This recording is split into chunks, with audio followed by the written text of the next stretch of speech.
I'm David Thorburn, the director of the MIT Communications Forum. My job today is entirely ceremonial. I want to mention, however, in a tone of not lamentation exactly, but some nostalgia, that this marks the final forum in which the MIT Communications Forum and the Center for Future Civic Media are collaborating. And I wanted to say again what I said last week, that this forum, which is, I think, Brad, the 13th or the 14th? I think it's the 14th forum that the Center for Civic Media and the Communications Forum have jointly sponsored. It's been one of the most productive and nourishing relationships that the Communications Forum has ever had. I'm especially grateful to Chris, to the staff at the center, many of whom have now departed, but were very helpful to us in the beginning of this project. And I want to express my gratitude to them and my pride in the accomplishments of these 14 forums. The Center for Future Civic Media is moving off, will continue running events of this sort, but without our collaboration. I want to wish them the best of luck and promise as much support as we're able to give. I also wanted to say one other word about the project of the Center for Future Media, which I much admire. And one of the reasons I admire it is that it walks an awfully dangerous thin line, and so far, at least, it seems to me to have walked it with astonishing grace. And the line, of course, is the line between significant, if not objective, at least serious and thoughtful discourse on the one side and advocacy on the other. It's a profoundly difficult task to balance those two. And the Center for Future Civic Media is, I think, at least so far in its remarkable career, an exemplary instance of a project working within the confines of a university, generating significant discourse of a rigorous and, if not scholarly, deeply citizenly kind, and some of it is a scholarly discourse as well, yet at the same time, respecting that rigor, also committed to some forms of citizen activism that any reasonable person would feel is appropriate and valuable. It's a very complicated and I think quite remarkable achievement on the part of the center. And today's forum is an instance of the kind of problem that such an interest, a combination of interest in a serious attention to the problems of the society, coupled with a commitment to empowering citizens to do something about them. It's a very remarkable project, and so far it seems to me this Center for Civic Media has set an example of great excellence and intelligence. My task now is simply to turn the podium over to Andrew Whitaker, who is the chief organizer of this particular forum, and I thought I would end by saying, watching Andrew struggle with the complexities of trying to set up the forum, my admiration for him, which was already high, increased. And if this forum is a success, no matter how eloquent and articulate your speakers are or your wonderful moderator is, Andrew deserves much of the credit. Andrew.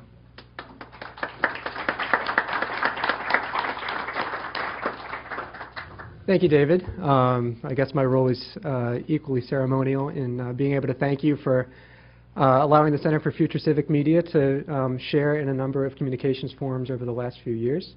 It's given us great access to a built-in audience and given us a chance to really learn how these kind of events can be pulled off in the MIT environment with MIT audiences.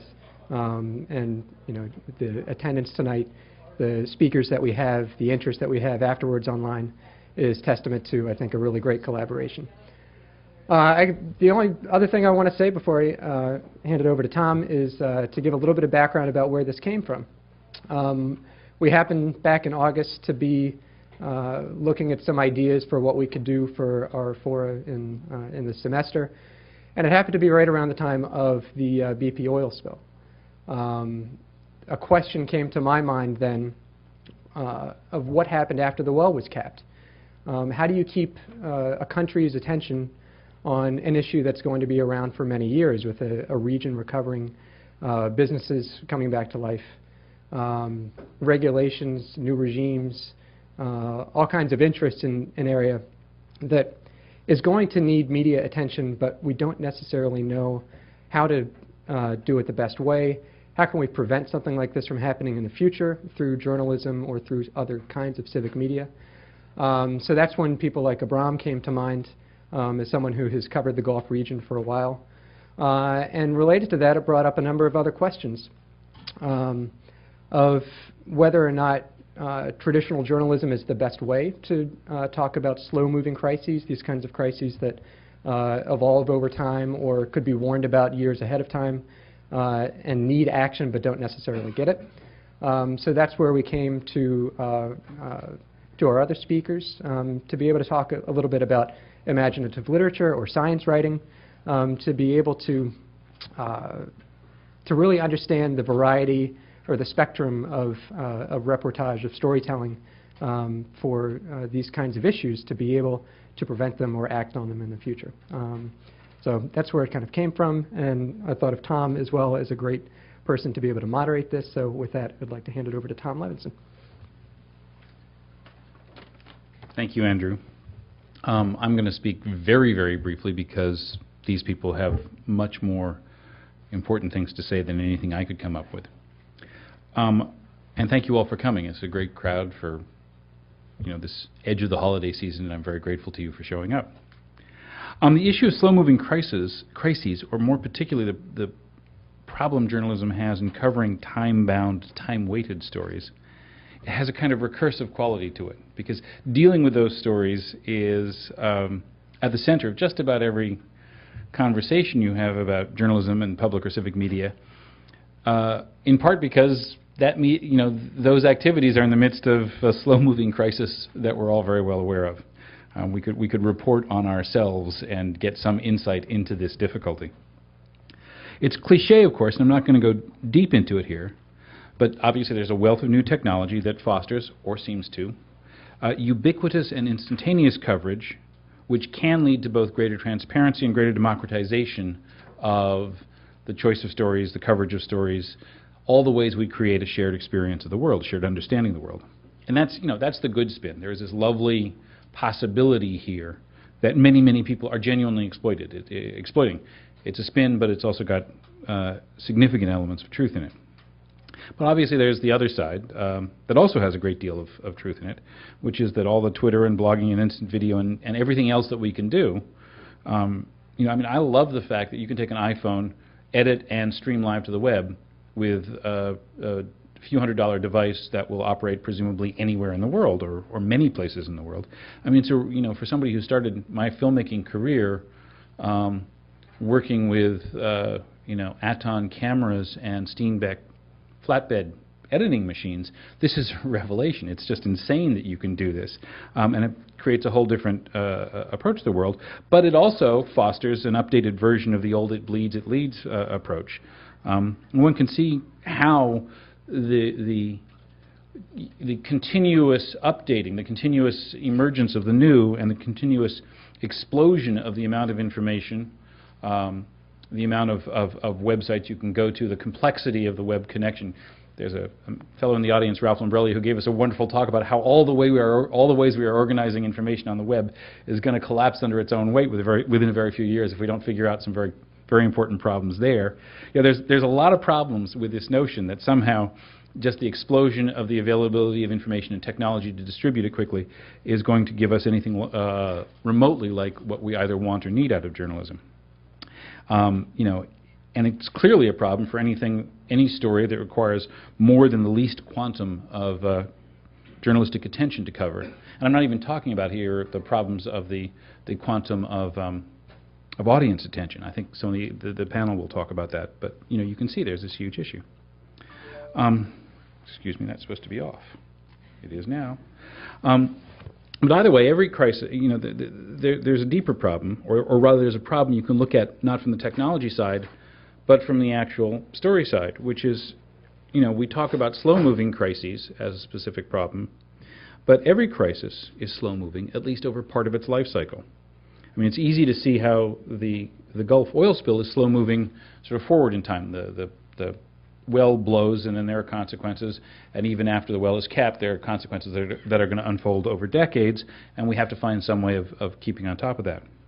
But I don't know how many of you here are remember Bertrand Ruchet's marvelous series in The New Yorker, The Disease Detectives? That's a slow-moving crisis in the other direction in time. You know, something happens, people die, and Bertrand Ruchet did these marvelous stories where he would go back and uncover what had happened and what it took to actually unravel this, you know, this human tragedy, human pain, and what its, you know, what its significance might be for doing anything we might want to do in the future. And these were enormously complicated stories to do, but they reflect the fact that, you know, you can have somebody shot on a street corner in Boston, and the story seems to be that murder, but there's actually, you know, that story leads to all kinds of other stories, which may unravel in both directions in great distances of time, and we haven't got necessarily very good tools for covering them. So, enough of that. Clearly, this is the area for the panel to discover, and I want to leave them all the time we can for that.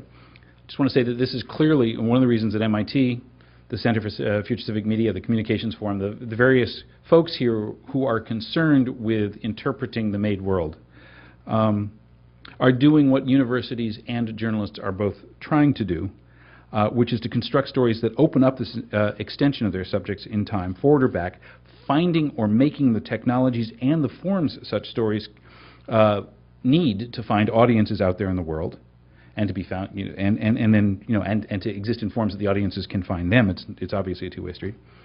And I hope we're going to learn more about both the context of this problem and specific responses to it from our panel. So that's a swift cut through this. Let's turn to that panel. We have 3 speakers, and I'll give a brief bio for each as their turn emerges. But I'd like to ask them to go in this order. We're going to ask Rosalind Williams to speak first, and then Abram Lustgarten, and finally Andrea Pitzer. There's method here in that Roz is going to look at some of the ways a historian can understand the idea of crises over. Excuse me, English is my first language. Just I wrestle with it sometimes. It wins. The idea. So Roz is going to look at the historian's take on this problem. Andrew is going to talk to us. Not so much, I hear, about BP, but about another energy-related story that has a similar long tail, and I'm not sure which direction he's going to point that tail for us, but we're going to learn more about that. And Andrea is going to speak to us on the idea of narrative, on story, on how reporting can, may be done now and in the near future. She's not going to go millions of miles out, but she's going to give us a sense of the lay of the land now and in the near future. Format. I'm asking each speaker to speak for 15 minutes, and then we'll have 5 minutes or so of questions directed to that speaker so that you can, you know, pull something out of the talk right away. At the end, I'll take the moderator's privilege and probably ask a couple of questions of my own, but then it'll be a free-for-all for around an hour, and we'll have some fun. And that's the way it'll go. So let's begin with Roz Williams. Let me give you a brief introduction to Roz, whose career is such that brevity does great damage to the extent of her work and accomplishments. For the purposes of this audience, I want to note a couple of things. I mean, first of all, Roz is a professor at MIT in the Science, Technology, and Society program. She's been associated with MIT for a very long time. She has a depth of knowledge of this institution and of scholarship in science and technology studies, the history of science and technology, that runs really deep. What I loved in looking over the biography, the short bio that I got for this, is the reminder that, you know, Roz has been thinking about the kinds of questions that we're addressing today since the very beginning of her career. Her first book, Dream Worlds, Mass Consumption in Late 19th Century France, 1982, explores the complicated relations between technological change, cultural values, and marketing techniques at a point when the consumer society was first emerging. So, you know, one of the important things about long tail stories is those long tails take us deep into the history of the modern world, and Roz is the perfect person to tell us about that. She's written 3 other books, a 4th is on the way. She's done everything you can do at MIT, both in service to the institution and in pursuit of scholarship. And with that, please, Roz, take it away. Thank you. And thank you all for coming. It's kind of a slow time of the day. It's a slow-moving day, but it's a slow time, so I appreciate your showing up. And I feel sort of like an interloper, being the historian, and I haven't done journalism since high school. So I'm very aware that I am not sure how this is going to go over with you, but I'm going to give it a try. Because historians and journalists do deal with a lot of the same material. The events are very similar, and I think there's some friendly competition about who gets the most fun with the events. And can you hear me in the back? Yeah? Okay. So Mark Twain seemed to think that journalists had the fun with the news and the historians are just the pale reflectors later on.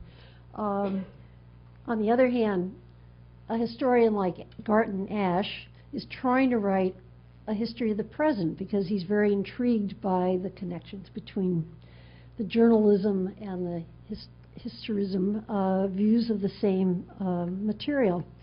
So basically, there's convergence, or I might say friendly competition. The main difference is that the obvious one, that the journalists are dealing with short-term events as they happen. They want to be first, well, what did Twain say? First and best. The historians are trying to get more of a distance in time, the pale reflection. So the difference is time constant. It's the rate of change, or the time element is the obvious distinction between the two types of professions. But then this brings us to the concept of crisis. And Tom, we all wrestle with the language, and that's one of the things we should be doing. So a crisis comes from the Greek word, which I'm told is pronounced kirin, and it's a very kind of harsh verb. It's to separate or cut or shear. So there's nothing subtle about it, nothing slow moving. It's making a cut. So for example, the same word is the root of the word certain, as in date certain. Boom, that's it, that's the date. So it's fixed and settled and stated. That's what crisis means. And the definition of it, therefore, is of a decisive stage. There can be a long series of events, but the crisis is a turning point or a decisive point in those series of events when change for better or for worse happens. So it can be a medical term. The illness leads to a crisis for better or for worse. The patient recovers or doesn't. It also has astrological meaning, and it was used in this sense from the 1500s. Now, if you look in the Oxford English Dictionary, you can see as early in the 1600s, people are using crisis in the sense of relating to politics or human events, the news, if you will. And as if on cue, it's in the middle of the 1800s, the 19th century, where the word crisis begins to be turned into, double words or used in somewhat more metaphorical senses or combined with other words to make compound ones. So from the mid-1800s on, the word crisis is being used in this way. It can be collective, it can be individual, you can have a life crisis, personal crisis, but it's an unstable state of affairs reaches a decisive point. That's a crisis. So the word crisis combined with slow moving is an oxymoron. It doesn't make sense. It's a deliberate, it's a contradiction. And that to me is very interesting because that tells us that something is happening in the world that hasn't happened before, and our language has not caught up with the events. And that's what interests me about slow-moving crises, because we all sort of say, yeah, we have some intuitive sense of what that means, but it's not inherent in the word, and in fact, it contradicts the meaning of the word. So I'm going to propose that we are faced with what my colleague Leo Marx calls a semantic void. And this is the article just published this past summer where he talks about what a semantic void is. And briefly, it's where you have events, things happening, and we don't have language, we don't have words and concepts to fit those events. And he uses this concept to refer to the word technology pointing out that it only emerged really, I mean, okay, MIT is named in 1861, but that's rare. It's only in the 1930s, 40s, and particularly the post-war world that that word is important. Now, okay, that's telling you that something is happening where we need a word that we hadn't had before. So my question for you is, what historical experience or experiences are happening that make us need the concept in words slow-moving crises? Maybe we'll get a better word in time, but for now that's what we have. So I'm going to propose there are two types of events that are new and distinctive that drive us to this phrasing. So I want to first bring up the concept of slow history. To classical writers like Herodotus or whatever, the classical historians, history consists of human actions, deeds, and words that take place on a stage called the world. And that stage is quite stable. It has cycles, recurring cycles, but that stage is utterly predictable. And human life cuts across, walks out on that stage and acts. And the frailty of the individual human is contrasted to the recurrent cycles of that stage called the world. So the first idea that maybe the stage could be part of history, that it changes with history, that the world is something that historians should pay attention to, that only happens in the 1920s, about the same time the word technology is appearing. And every historian takes historiography, and we learn about the Annales School, and we learn about Brodel and Ladurie, and we learn that they brought the world into the historical texts. And you'll notice that Brodel's book is called The Mediterranean and the Mediterranean World. Okay, the world becomes a subject of history. The famous book, The Peasants of Languedoc, the writer explains that the protagonist of the book, Ladurie says, is the great agrarian cycle lasting from the end of the 15th century to the beginning of the 18th. An agrarian cycle is the actor. So this is a new kind of history. And the Annales School is proposing there are three time constants or wavelengths of history. And they are proposing that structure, geography, environment, we would now say, the longue durée, the long duration, belongs in history, and they begin to write about it for the first time, really. Then on a sort of medium wavelength is the conjoncture, which is social and political history, which might run out to 2 or 3 centuries. And then there are events, the history of events, and this is the short duration, events, politics, individual people with individual names. So these are the 3 time constants. Now you'll notice the implication that there is a substructure. I mean, they're saying there's a structure to history that's not human. It's beyond consciousness. It's the environment we live in, and it very much influences us. It's very, I don't know if you want to say deterministic, but it's certainly shaping of events, but it's not human, at least conscious human effort. So that's the idea of the long duration history. Well, what happens in the next, well, it's not even a century since the 1920s. What happens is that people realize that that history, the long duration, is being sped up incredibly. In other words, environmental change no longer takes centuries and centuries. It takes sometimes decades. And I'm just going to, these are very typical charts that the chart is harder to read. These kinds of things are easier to read. And anytime you teach world history, you have graphs like this, and they are all the same graph because they're all pretty flat, and then about the, 1870s, maybe 1850, it starts going up. It's the hockey stick, same graph, whatever.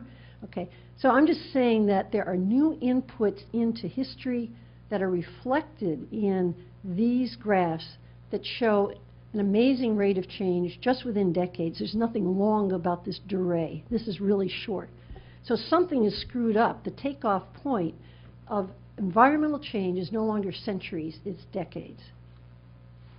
Here are some others. These are all graphs of energy systems. But I'm just showing, it's the shape that I'm asking you to look at.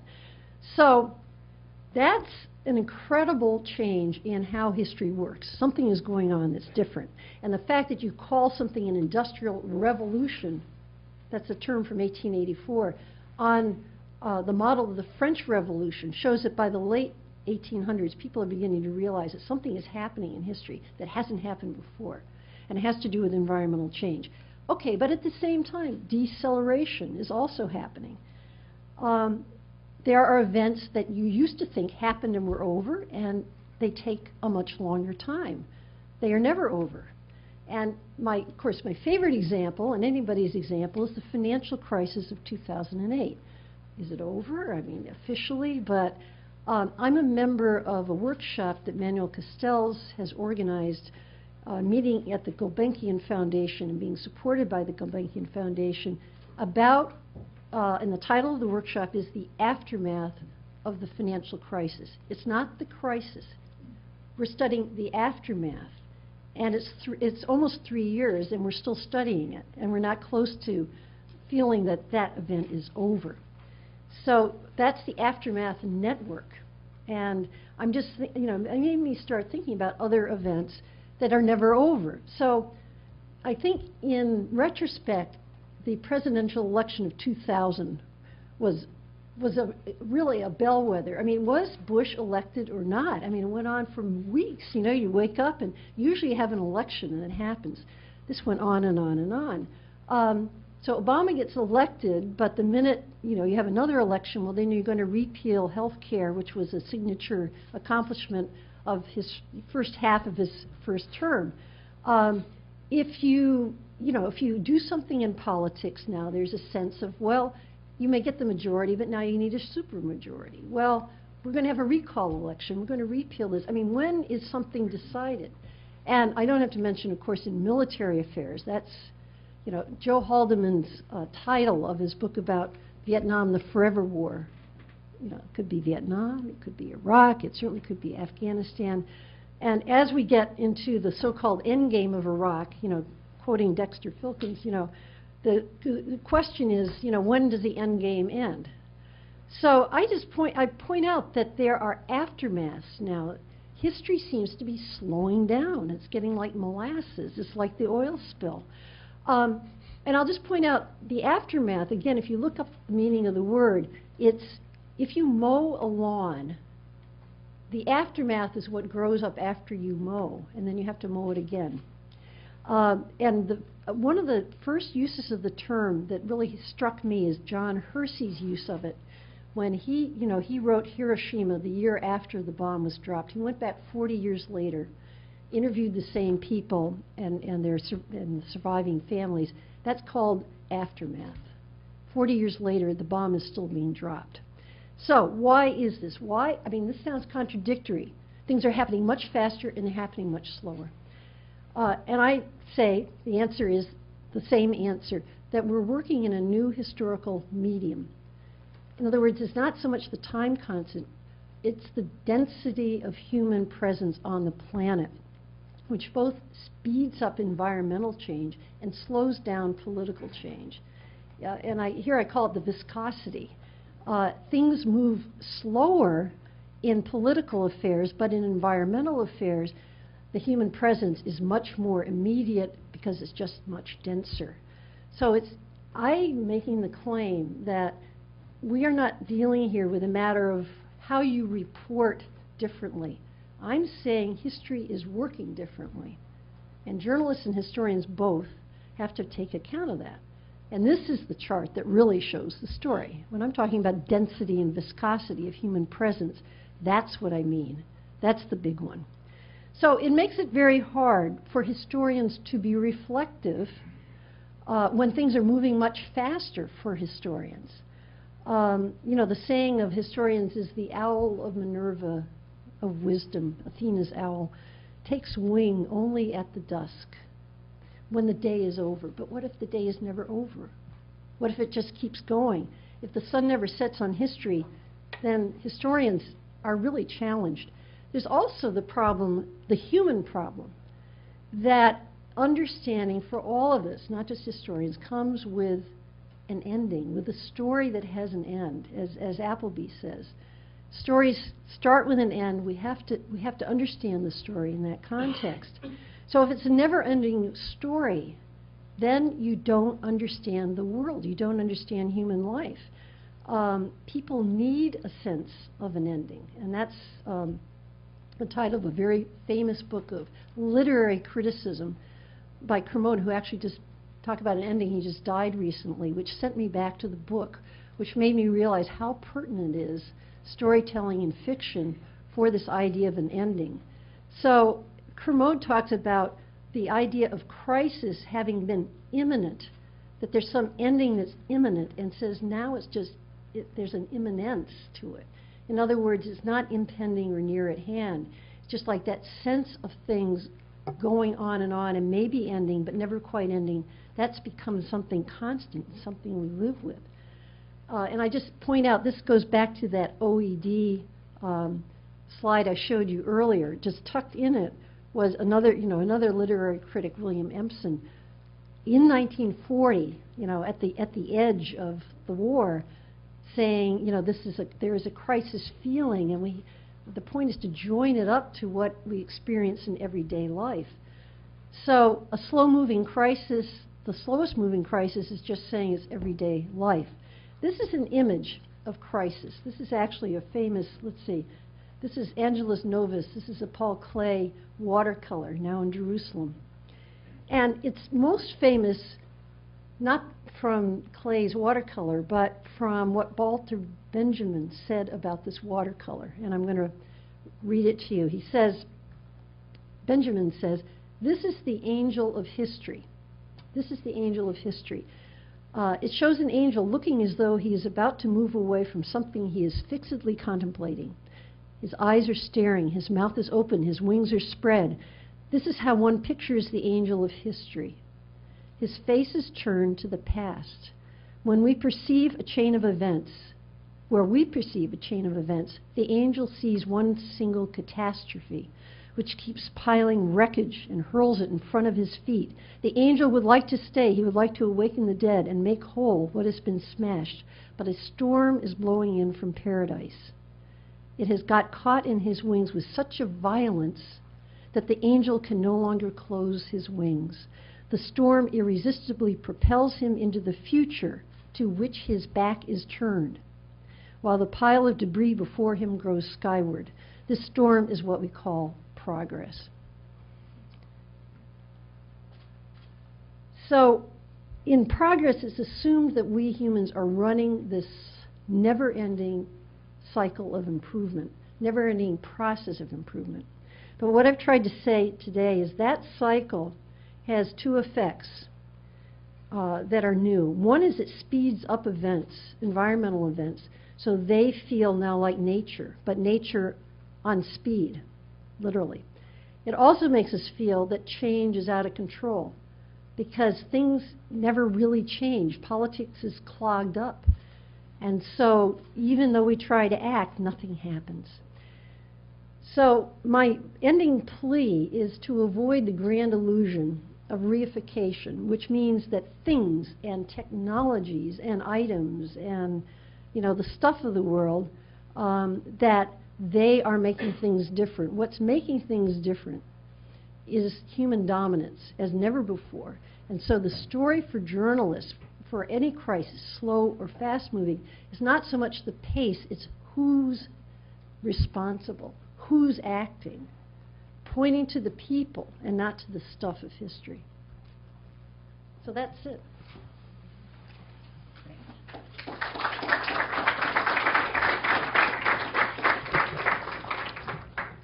Thank you, Russ. That was wonderful. Taking notes as fast as you could speak. Okay. That talk is an example of why I wanted to have a few moments for questions right now, because there's a richness to it that if you have an immediate reaction or question, could you please come up to one of the mics as this is being recorded, and that will enable us to get your brilliant words on the tape, and ask Ross. Thank you. That was terrific. It stitches so many things together that haven't stitched together well. Here's a question. Have we gone from assembly line storytelling to a world that defies that, and so we need relational storytelling? which would suggest we map things and show the actors and the effects in real time over time, and we can go back and forth and see how somebody did something over here and it changed things over here. In other words, it's what the systems engineering department would look at and say that's system engineering storytelling. Yeah. And then you fit out all the facts in and all the stuff of the moment so you can rock back and forth over time. You know, my trade, if I have to define it, is called history of technology.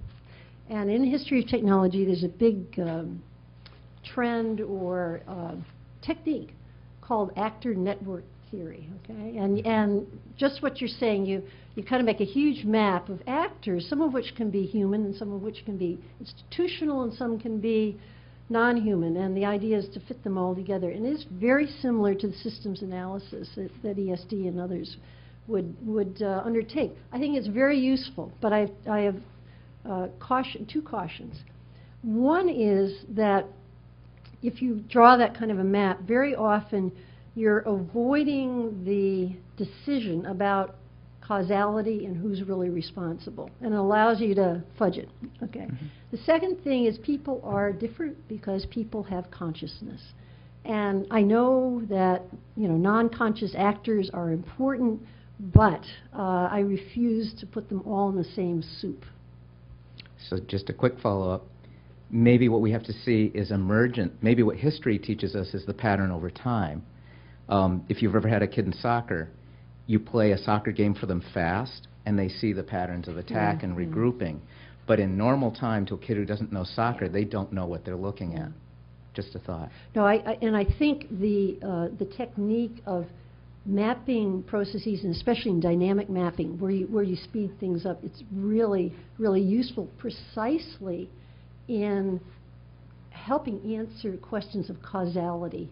And if you'll excuse the word responsibility, yeah, that's exactly what I'm afraid gets lost when when it's only, a big system that's drawn. But you have an open exploration of what might have happened. It's a heuristic device, yeah. Great, thank you.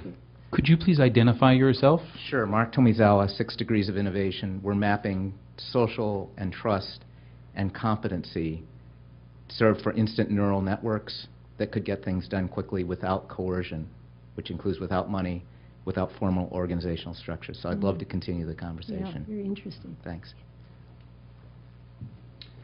I'm Peter Waltz with Global Narratives Incorporated. My question is, when you speak of viscosity, are you speaking of the size of the human population or of the complexity and collisions that result from that size? In other words... yeah, both. Just the extensification and intensification. I mean, actually, that word was... I came up with it this morning because I was trying to find something different from time constant, which is also kind of a physics analogy. My husband studied chemical engineering here, so I said, viscosity, does that say it? Is that, he said, yeah, that's close enough. So this is a very loose analogy, but I'm trying to get the sense of the thickness of the human presence.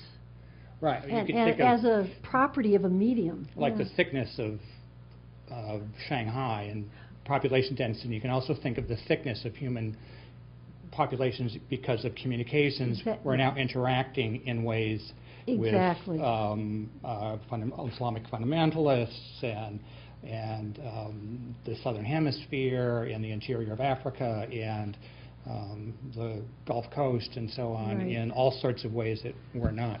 It's not sheer numbers. It's also all these interrelations. I mean, the other analogy I was thinking of is that great scene in Close Encounters where Richard Dreyfuss is sculpting mashed potatoes. Says, this means something. I know this means, and I feel like when humanity is more like mashed potatoes than like a liquid, it's just a different medium anyway. But let's play with this some more. This is just a proposal. Thank you, Roz. Thank you, questioners. Now on to talk number 2. Abram Lustgardner. I'm sorry. I really am having trouble today, and I apologize to everyone, especially to Abram, whose name I butchered in every way possible. Abram Lustgarten is an investigative reporter for ProPublica and he has been focused on oil and gas industry investigative work. He's got a wonderful background in dead tree journalism, which is where I got started, and it's a great thing to be involved in. He was a staff writer and contributor for Fortune, and he's written for New Media Salon, Old Media Esquire, The Washington Post, The New York Times, and he has a master's degree in journalism from Columbia University. He's worked in long form. He's an author of the book China's Great Train, Beijing's Drive West, and the Campaign to Remake Tibet, which had MacArthur Foundation funding. And he's working on a new book, tentatively titled Run to Failure, about BP's management culture in the years leading up to the oil spill in the Gulf.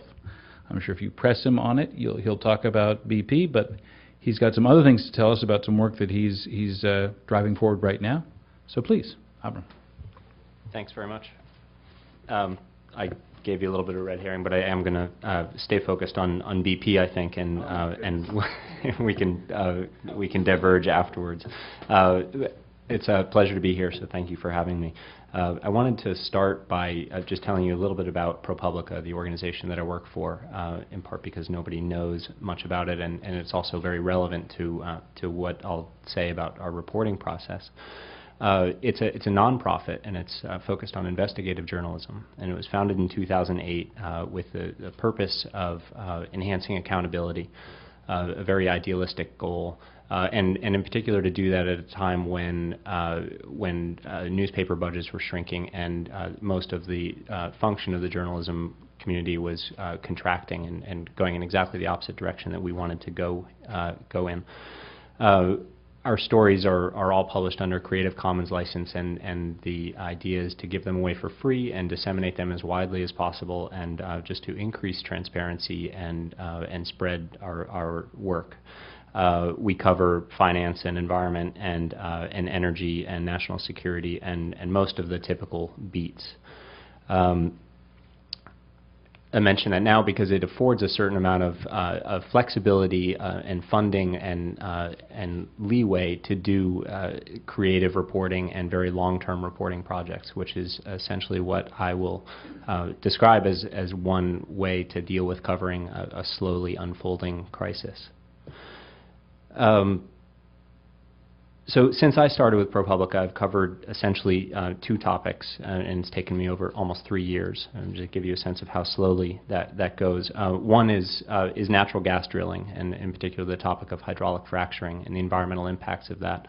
And that's what I was deciding at the last moment not to talk about in prepared remarks, but would be happy to talk about it in questions. And the second, as you've heard, is BP and the oil spill in the Gulf of Mexico. Both are relevant to this conversation. But in talking about my coverage of BP and the oil spill, I wanted to focus a bit more on our decision-making process as opposed to the actual reporting techniques, because I found it a little bit more, well, I thought more interesting in terms of an approach to slow-moving crisis. But I'm happy to, again, to talk about the actual reporting if it comes up later. So I wanted to start by telling you how we covered the spill in the Gulf. It's one of several ways to cover this idea of a slow-moving news event. When we looked at the events unfolding in the Gulf, first of all, we got in late. The explosion on the rig had happened and the spill had begun, and about 2 weeks later we decided that we would actually cover this, which isn't exactly breaking news pacing. We didn't want to jump into this pool of daily coverage, in part because we're still a growing website, still working hard to seek partnerships and outlets to publish our stories, and everybody was there covering it, and there was a great breadth of very thorough journalism already taking place, and we wanted to both do something more creative and also find a niche where we would actually make a contribution. So it was a mixture of self-interest and also trying to find a deeper way to cover this story. But the non-self-interested side of us was looking for a new opportunity in our approach. So we sat down and raised some very early questions about what was the nature of the disaster that we're looking at, and was it as obvious as what we were seeing in the headlines of the papers on a daily basis at that point? There were very clear, obvious, tangible crisis that we could latch onto. There was the explosion itself. There were the deaths of 11 workers. There was the subsequent sinking of the Deepwater Horizon rig, and then the spill and the blowout preventer and the actual gushing of oil into the water, and all of that kind of immediate environmental crisis. We started to realize quickly through talking about all of this that none of those things were what were particularly interesting to us, or opened the kind of opportunities that we were looking for. What we wanted to focus on was more in the background to varying degrees, was the slower moving part of this crisis. I think all those other aspects were relatively fast moving things happening over a long period of time. So we considered things like the story of inadequate regulation by the government, which did ultimately get quite a bit of good attention and exploration in the press. We were interested in the complicated history of BP, its track record, and how that might be an indicator of what kind of culpability there should be for this company. We're interested, of course, in the environmental catastrophe in a longer term sense than just looking at oil slicks on the surface of the water.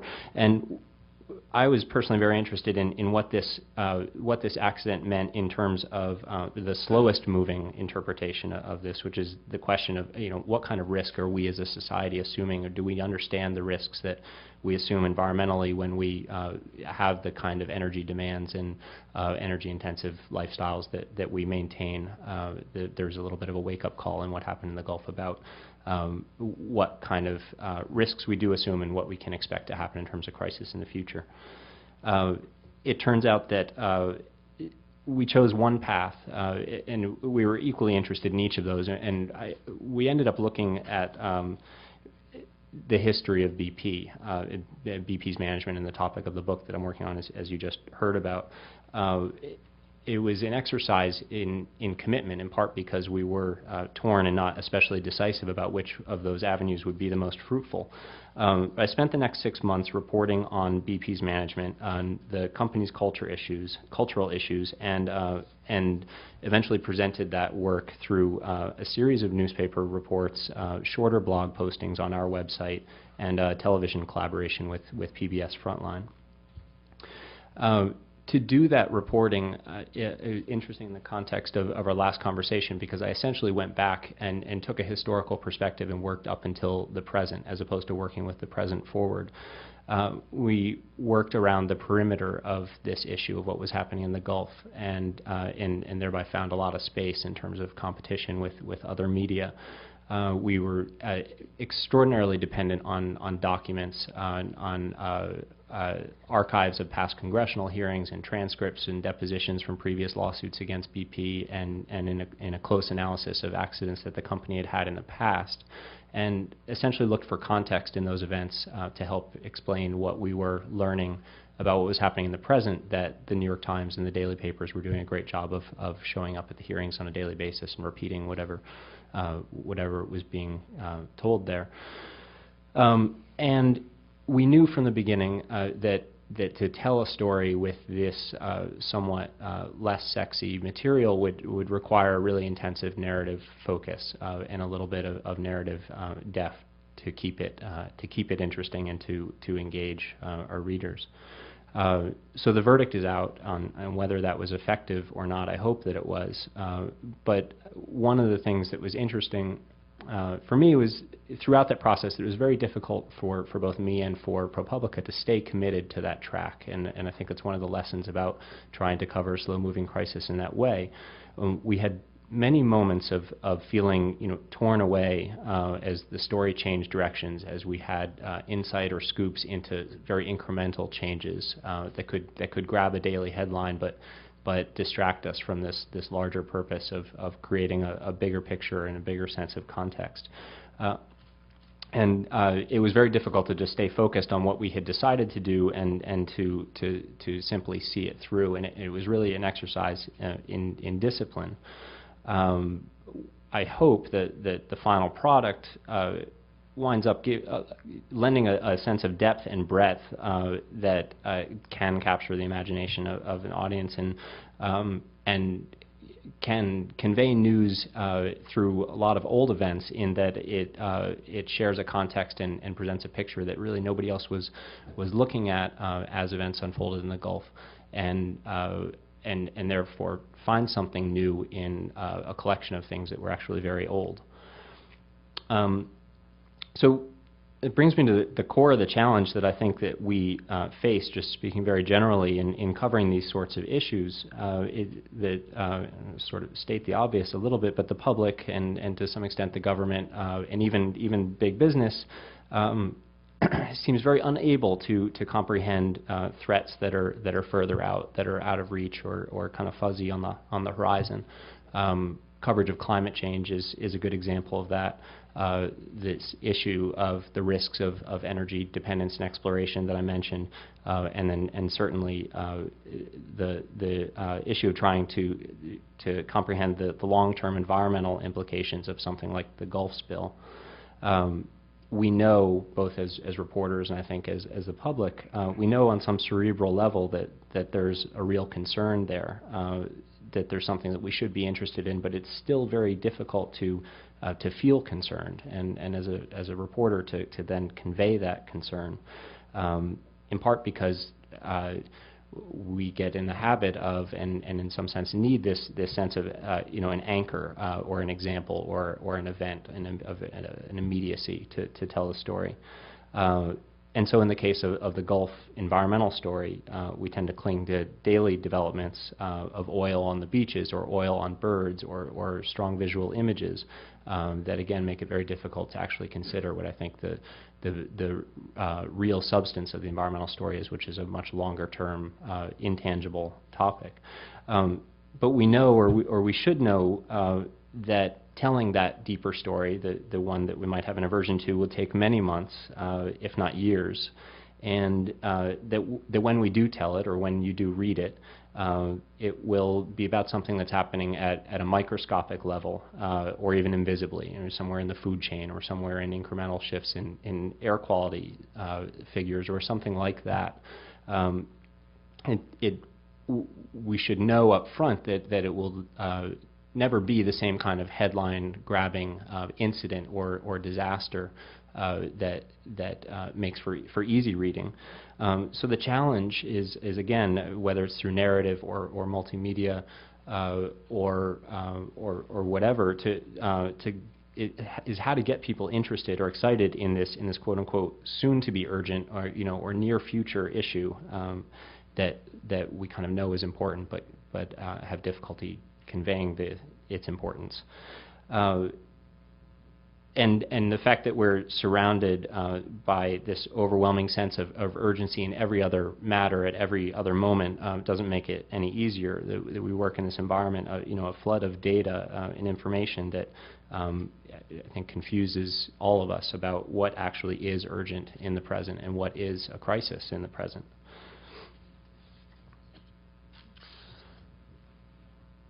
So through that deliberation, there are a lot of topics that can tend to slip through the cracks, and in this sense, the Gulf environmental issue is one of them. I mean, where is this Gulf environment story now? From an ecological standpoint, this is probably the most critical stage. Now, months after the spill, we might finally be able to actually begin to see what the effects are on the ecology in the Gulf and observe where the chemicals in the oil have reached. But this is the moment when coverage of that issue has tapered off to a virtual standstill. It's lost its appeal at exactly the moment when I think that the story is potentially beginning. And the reason for that is that the Gulf never provided the kind of visual disaster that say the Exxon Valdez spill did, which is what can maintain that momentum and that public interest. So, what is the solution? One of the things that ProPublica has tried to do is address two challenges. One is to keep people engaged, and two is to convey this large sense of this total body of work, the collective impact of a lot of stories, as opposed to one or two or three singular blockbuster stories. And I think that one effective way to do this is to create a bit of a drumbeat of communication. And it's something that we've been experimenting with quite a bit, and that's to, rather than having one critical climax to 6 months of reporting, we will repeatedly publish again and again and again in incremental bits in addition to a large feature story. And somehow by just reiterating our point or our findings on a daily or weekly or monthly basis, it can find a pathway through the sort of clamor that's so distracting. So in our experience in the Gulf, we decided early on that it would take a combination of many articles and in some cases a blog approach. And we at the same time that we had those early discussions about what aspects of the Gulf story we wanted to cover, we decided we staffed to do both of these avenues kind of separately. We created a daily blogger who would work on one part of that drumbeat and create a steady stream of provocative and revealing stories, and also point to other news coverage in a way that put them in the tone and the context of our larger project. And at the same time, I embarked on our longer form reporting project, which wound up in as I mentioned, a couple longer features in this television partnership. This is where this is something that I think ProPublica has been uniquely able to do, to experiment with, because of our freedom and our funding and our lack of time pressure and the form of our media. We don't have printing press costs. We are fortunate to have very deep funding, and I'm fortunate to have editors who aren't demanding anything more of me than I see a story through until it reaches its kind of organic closure. And that's something that I think is absolutely essential to covering a crisis like what's happening in the Gulf, or any crisis as you define it, where it will take a long-term engagement, like my natural gas coverage, which has been a 2.5-year project. And so the thought that I would leave you on is that like what ProPublica has allowed me to do, coverage of these kind of crisis in general requires an extraordinary amount of depth and commitment and resources, and part of why it's been difficult to get good coverage of these kind of events these days is because those resources are diminishing at most other publications and outlets that are out there. So, thank you.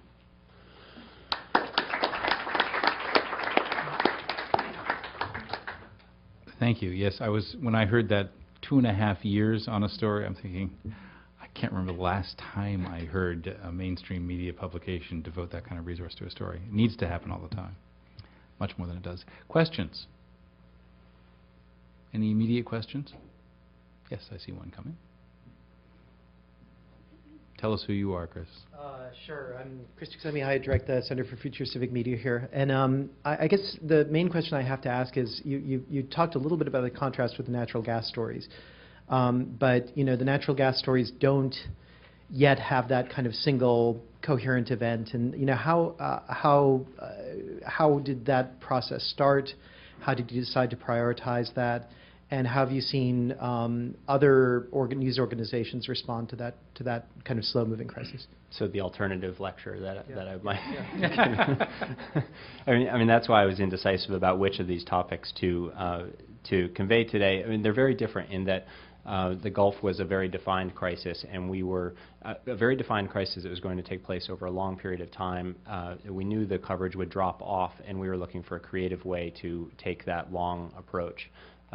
Gas drilling is the complete opposite. It wasn't much of an issue at all until I began covering it, and long after I began covering it, it was very, very difficult to both get people's attention for it and get some legitimacy. It happened to coincide with the launching of ProPublica, and we hadn't established ourselves in terms of credentials or a track record of stories.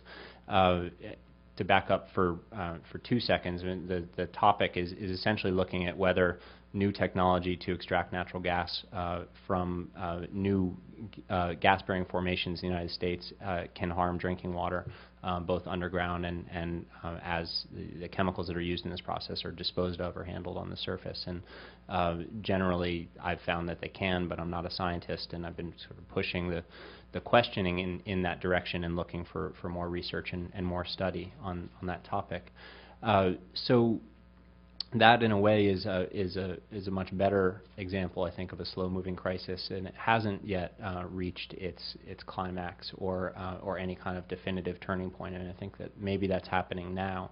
And it's also a better example of this kind of drumbeat approach that I mentioned, where first no one listened, or first no one understood, and then there was resistance to listening.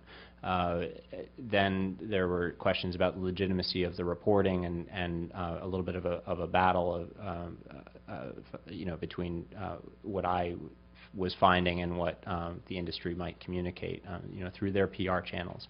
And then finally a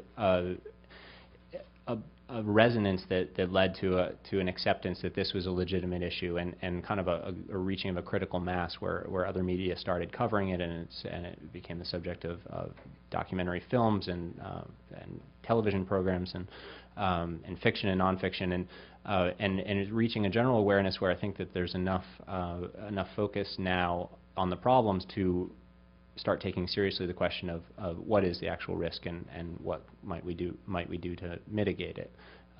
So it's a very, very slow-moving crisis that has yet to become a crisis. It's more of a warning of a crisis. So Andrew Whitaker from the Center for Future Civic Media. I guess combining your talk and Roz's, whether it was ever true or not, the traditional Metro Daily thought of itself as covering everything, whether it was sports to city council to federal government, whatever. ProPublica has decided that it's going to focus on particular topics. So A, how does ProPublica go about choosing what it's going to cover, since it doesn't try to cover everything, or claim to? And then B, how do you decide when you're done with the story? If you've been working on something for 2.5 years, you put a lot of resources into it. With the Metro Daily, the news event ends and they go on to something else. But how would you decide, all right, we've done enough on this, or we've accomplished our goal, or how do you decide that? Yeah, I don't have good answers to either one of those questions. It's very organic. We generally do stories according to the interests of the reporters who are working there. A lot of reporters came to ProPublica with expertise in a certain area, and I came with an interest in environment and water issues, and it was through early reporting on that I stumbled on this topic of hydraulic fracturing. So we've taken a very kind of serendipitous approach of whatever seems to be allowing us to move forward, and whatever continues to prove interesting we'll continue to report on, without necessarily saying, well, we have to have 15 environmental stories and 15 national security stories in a 6-month period. And that might change as we go forward, and the holes in our coverage are more easy to identify. But that's the way it's been for the first 2 years or 2.5 years of our existence. And as to when you're done, I mean, in some sense, you could never be done. I've been super saturated with this issue of gas drilling for a long time, and eager to move on from it. And the Gulf spill was one opportunity to do that. But like I was saying, the issue is taken on a little bit of a life of its own lately, and that's starting to mean that it's not done. And rather than moving on to 10 other things that I've been anxious to cover, we'll probably go back to it, and we'll work on it further. So there's a couple different ways of evaluating that. If you go back to our mission statement, it's to bring attention to issues that other news organizations aren't focusing on. And so I guess on some technical level, that means that if we've raised the level of conversation enough that it's carrying on its own, then we don't have to hang around and facilitate it for too much longer. That obviously tends to conflict with the competitive nature of a reporter and wanting to own a story, and also the level of expertise that you get after a long period of time. And so it becomes this fight between, do you stay in and say something a little bit smarter or deeper than the next person at every turn, or do you step back and kind of move on to the next topic? We haven't figured out how to answer that yet. Thank you. More chances for questioning coming up shortly, but I want to make sure that we have the luxury of relaxed time to get through our program, because Andrea Pitzer has some extremely important stuff to tell us. She's somebody who thinks deeply about technique and practice, how to do story in new media. Not in new media, in this new environment, not exclusively in new media, which is a terrible term anyway, but in this new environment where we have this enormous spectrum of media, we have a wide spectrum of audiences, a wide spectrum of expectations. And Andrea at the Nieman Foundation with her Nieman Storyboard project is one of the people really at the heart of the question about how to proceed in this area. Now, Andrea did send me some stuff for her bio. She's got an incredibly distinguished career. She's done work across an enormous range of topics. She's currently researching on SIDS, sudden infant death syndrome, the legacy of American eugenics, and Vladimir Nabokov, which is not a triplet that I expected to say tonight. Yeah, it's not one story. Those are different. I did get that. So I was trying to allow them. But she did also send me the following sentence. So I'm just going to, and inevitably, if it bleeds, it leads. These are the details with which I will end her introduction. She wrote to me, "If you want some details on the lighter side, I have a black belt in karate, once helped foil an armed robbery, and ate only Pop-Tarts for a month as part of a pretty abysmal experiment." Andrea, please. Well, thank you for that introduction. I want to talk a little bit about ways that we might communicate when reporting on these simmering or long-term crises. And not surprisingly, given my job, I have an interest in narratives and story and the role that storytelling plays in how we might cover these things. But first up, what is a story? You can put your hand up if you, what elements do you need to have a story? Any takers? Anybody? What do you need to have a story? Oh, if you're going to be shy, I have prizes. Okay. No. You don't get to find out what the prize is first. What is your answer? Where, why, and best how. Okay, well, let's break it down even further. All right, to who? We'll start with who. You have to have some characters. Okay, so hold on. I'll give out the prizes later, okay? But it's cookies.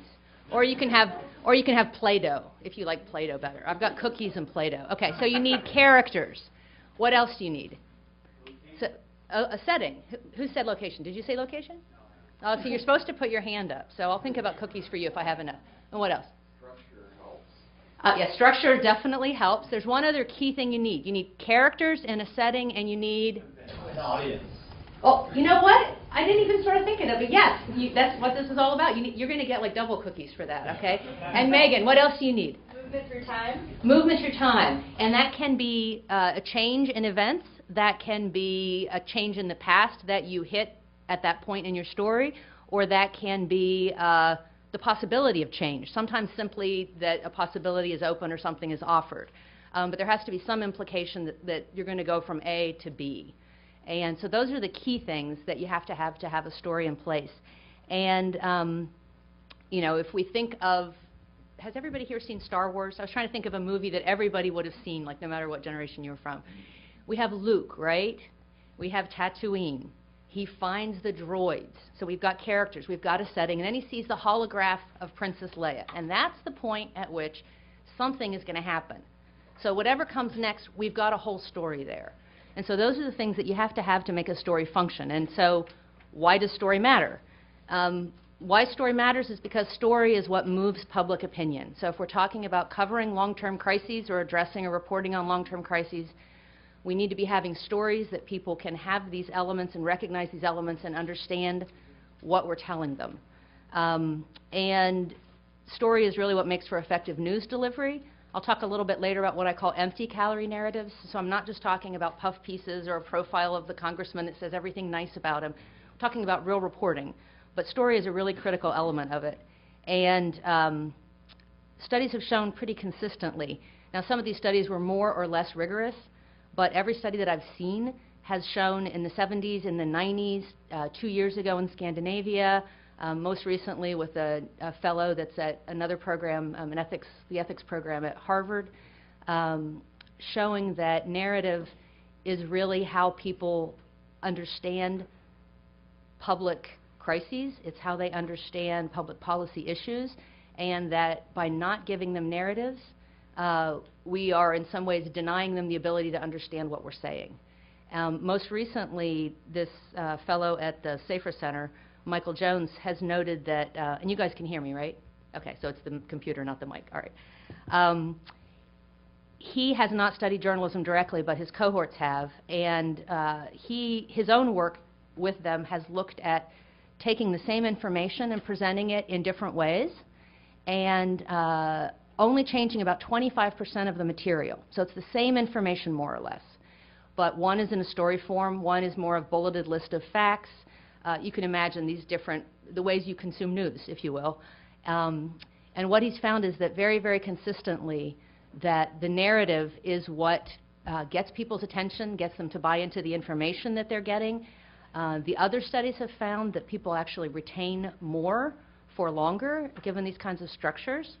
And the studies done by Jones' collaborators, their own work has shown that, in fact, a lot of news narratives that are not necessarily structured in the way that you think of narrative storytelling still have all those elements. They're still functioning as news narratives, and that even if the journalists aren't aware they're presenting the information that way, they're actually using a lot of narrative models. And so part of what he's calling for is a much greater awareness of journalists in how narrative functions and how they may actually be advocating for policies in their stories and not even be aware of it.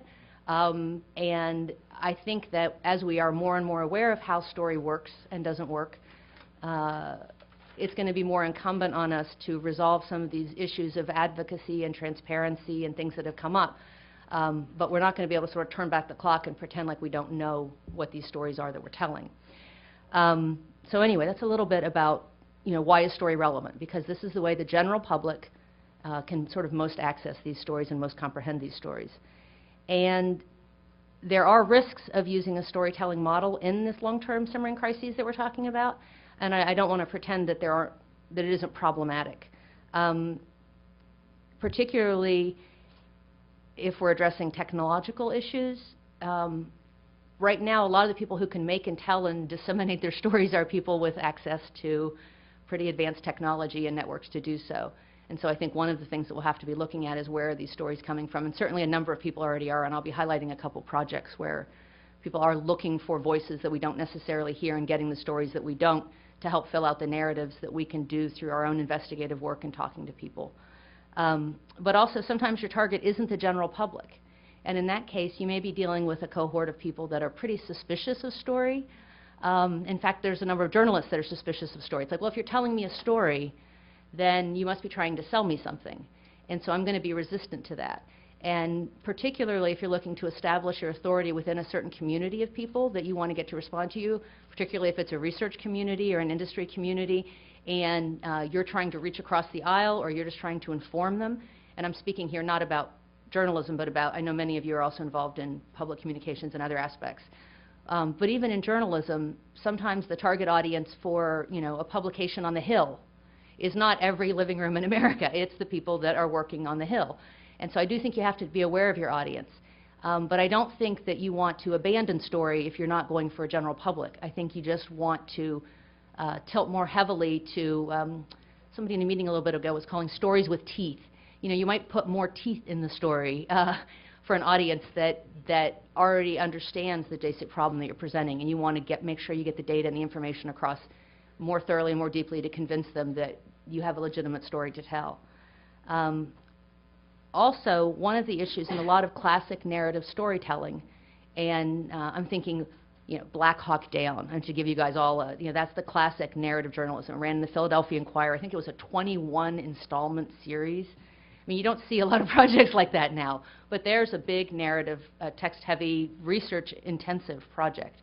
But a lot of those classic narratives really only involve, and Black Hawk Down is actually an exception, but one or two people. You really focus very intensely, and sometimes one of the issues with storytelling is that one or two people may not be really representative. And so part of what I think is exciting about some of the new media opportunities is that we can actually access and follow and reflect more experiences. Even if we may hone in on one or two people, there's a way to include other stories so that we can make apparent what the larger story frame is, even if we're telling one piece of that. So I think that's an important thing to be aware of, is that,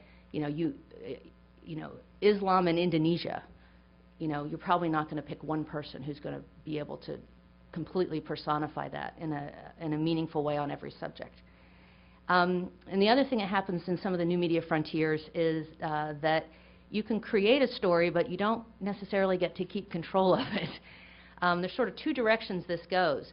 You can invite other people in to add content to something that you've created, but your story can also become part of somebody else's view, whether it's the person at home who's reading or viewing your story, or whether it's somebody who's actually doing their own reporting. And there's a lot more cross-reporting.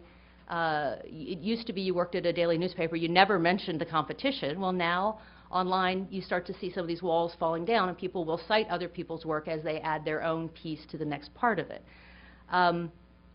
But where this can kind of be a little problematic is, I think, that because narrative is so powerful, because it does convince people, and it does engage them and they remember what they read. I'm thinking of the New York Times did a profile of Freeman Dyson a few months ago. Does anybody see that? And basically you have this very practical-minded super genius who has been right about a lot of things in his life. And it was a really interesting profile, and it was well reported, and I don't think it was one-sided at all. But an important piece of what came out in it is that he's been a climate change skeptic for, I don't remember if it's fully 30 years now, but it's around 30 years. And here we have, certainly one of the 20th century's legendary and interesting, really compelling scientific characters. And he's a climate change skeptic. And so for the nugget of that piece itself in the magazine, I don't think that it's badly reported. It's certainly not badly written. But in the overall context into which that story drops, then we have, there's a slow simmering crisis issue here that we've just added to sort of unintentionally. So I do think with narratives you have to be careful, since you're dropping in a really compelling individual story, what pot are you dropping it into? And I think that that's something that does have to be kept in mind. And so, but I don't want to just say it's all risky, because I think storytelling actually has a really good, important role. And so what are some of the game-changing, I'm thinking particularly here of journalism, narratives that you have read or seen, so I'm not just limiting it to text. What are some of the game-changing narratives that you can think of? Stories that came out and weren't just important, well-researched, a long time spent on them, but really the public responded to. Again, hands up. And I do have prizes, so please do come get them at the end. Okay, what else? Anybody? Game-changing narratives. Game-changing it doesn't even have to be narratives. Carson Silent Spring. Okay. And I'm thinking, that's a fabulous example. Let's go to reported stuff like, let's say the last 30 years, okay? But that's absolutely a fabulous answer. What else? Green sweater. I'm thinking of the New York Times after September 11, where they did all those individual profiles of the people who died. I don't know if it changed the game, but it had a lot of impact. So the September 11th profiles, to sort of, to have a community understanding, processing of this event. Okay, what else? Yes. Watergate. Watergate, I think we can probably agree on that. And I mean, there's one where it's interesting because some of the individual stories weren't narratives, But what a narrative. You've got undercover, garages. It doesn't, the fall of a presidency, it doesn't get any bigger. Weirdly enough, Boing Boing's coverage of WikiLeaks. Okay, the Boing Boing WikiLeaks coverage. I think it's probably in other places, but Boing Boing broke it. And what do you think was game-changing about that? It really opened up this huge discussion about, I don't know if it was game-changing in anything but the discussion of WikiLeaks, but I think it really brought to bear, because there were all these really sexy elements of it. You had this particular person who was leaking military documents, and it just seemed like it brought WikiLeaks to the public eye in a way that it hadn't previously been very public. Okay, great. What else? Michael Hastings' coverage of General McChrystal. Yeah, McChrystal. Actually, that was one of the things I had noted. I was thinking like the recent things. Yes, what else? Tom, did you have your hand? Yeah, I'll toss. There are two on very different sort of levels. Okay. One is, of course, the Pentagon Papers, because it changed media relationship to power and to the courts. And the other is it's an event rather than a story, but it was the founding and very rapid initial success of People magazine. Now, see, there's one I wouldn't have thought of. So, like, that's great, because I think there's a lot of interesting stories out there. But if you think about those stories and why they stick in your mind, whether or not they were written out as the way you would write out a novel with all the fictional techniques, which is the historical component of narrative journalism, there's character. You've got a really strong character in there. Something happens. There's something dramatic. It has consequences. And that gets communicated by how that coverage happens. Some of the things I noted before I was coming over was Ann Hull and Dana Priest's coverage of the Walter Reed stuff in the Washington Post, the terrible treatment of the returning vets. Giant Pool of Money, which I cannot believe anybody in this room hasn't heard at some point in time. The New Yorker David Grand piece about the potentially wrongful execution of Cameron Todd Willingham, which I would say has had an impact because there was just a guy written about in Texas Monthly that was released this month. I don't know if you saw that, but I think that's, again, where you have multiple stories that kind of aggregate to a bigger story that goes to the kinds of stories that ProPublica does, where they're stringing this clothesline across of what's the story behind all these stories so that we have a place to hang these individual pieces from and we understand the bigger part of what's happening. The Abu Ghraib photos on 60 Minutes, I think, are another, and it was interesting. I think that does, on the one hand, sometimes a story isn't sexy because it doesn't have the visuals. But on the other hand, sometimes, boy, if you've got the visuals, you've got the story. Because that's what they didn't want to let out. If you remember, it was written about, it was known that this happened, but the photos were the game changer. So I think sometimes the narrative can be really powerful with words, and then sometimes an image, can do a lot. Not necessarily totally on its own. You have to have some context for it, but narratives can take place in a lot of different ways. At any rate, and then I was also thinking of An Inconvenient Truth, which Davis Guggenheim very much shaped as a narrative. Again, most of you probably seen it or at least know about it, but he kept saying to Gore, like, we can't just do the PowerPoint presentation. I want this to be about your life. And and so there's all this stuff from his life that's in there. And I don't think that he was comfortable with that. It's the sense that I've gotten in some of the stuff that I've read about it. But I think Guggenheim knew what he was doing to make that impact. And for those of us who might be deep researchers or really like the long-term projects, you might be averse to that. But I'm just being practical. In terms of the big game-changing narratives, often there's a story attached or a story grows up around it, and that is why the larger public gets hold of it. So I think that it's important moving forward as we cover these kinds of things to find those stories that are legitimate, ethical, responsible, representative reporting that will get to the heart of those things. And there are, the things that we've named are pretty much long-term traditional types of projects, other than maybe Boing Boing, that people investigated and spent a lot of time on and developed as a story. And so for right now, I think the most powerful narratives for public policy and for journalism are still the things that we already know how to make well and the things the public knows how to engage with. But I don't think that that's going to be permanently the way everything works. And there are already some promising projects where we can imagine, earlier in the meeting that some of us were at, talking about Ushahidi. There are tools where we can start networking and building communities and awareness of communities and getting information on the ground in ways that I think are already changing stories and are only going to change them more. And I also think of the Washington Post Extraordinary Renditions story, where they had a network of people spotting these planes. And this is how they put the story together, was these people who spotted the planes and realized that these transports were happening, and then they were able to identify where these prisons were. And so this idea of networks, I think, is only going to become more important as time goes on. But I did want to show a few of the projects that I think in the near future, there are people obviously at MIT working on some really, really, really forward-looking and amazing things. But I wanted to show you some things. Can we get it on or no? Okay, all right, so it's a 2-minute sleeper thing. All right, so if we can get that up there. This is a project that the GDP did, and it was interesting that Roz talked about the aftermath, because the project that the National Film Board of Canada did was to spend a year after the collapse looking at what happens to regular Canadians. And they sent out a team of photographers and videographers, and they stayed with the same people. And so these stories, the code, I think the green are the comments, and the red are the videos, and the yellow are photo essays. And so they spent a year chronicling the aftermath of this event in Canada. And the comments, people could add media themselves. They could make movies and upload it. They could just do typical text comments on the stories. One artist actually created a graffiti series of things that were places that were featured in the film project and graffitied, and it was all about the responsibility and who was responsible for what had happened. So it was this really interesting feedback loop of their viewers that got involved. I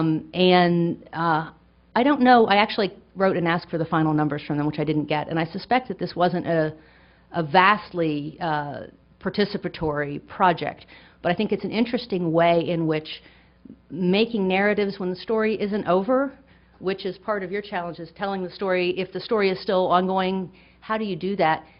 These guys were making monthly films about the people that they had chosen to focus on, that those people could see before they came back the next day to shoot footage for the next film. And it's a kind of a strange way to think of this ongoing, rolling narrative when you don't know what the end is, because traditionally we think of story as a very shaped thing. And they are looking at actually doing some of that shaping and doing a longer narrative. This is something called the whale hunt. I don't know if anybody's seen this, but this is, I believe, a couple thousand pictures, and of someone following a traditional whale hunt. So each one of those is a picture. You can watch it timeline, you can reorganize it, you can break it out into different chapters that it's divided into. So it's a very different way of experiencing story, and I think this is one of the things we're going to see in the future is you may craft your story, but you're going to give people different ways to pull out the parts that they want that will still be a coherent story for them.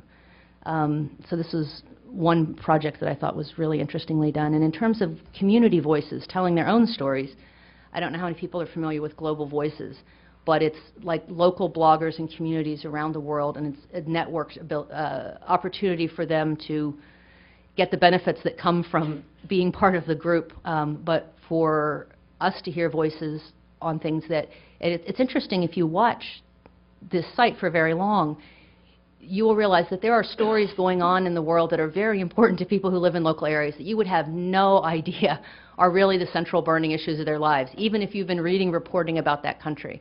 And I think sites like this are going to become more and more important and even play into some of the kind of reporting that we're doing. In terms of new formats, this is TBD, which is a DC-based new news organization. But one of the things that they did recently that was interesting, and actually Megan Garber, who's here from Neiman Lab, wrote about this on Neiman Journalism Lab, was this use of a tool called Storify. And she didn't write about this. She wrote about her own interesting take on Storify. But Storify lets you pull in social media.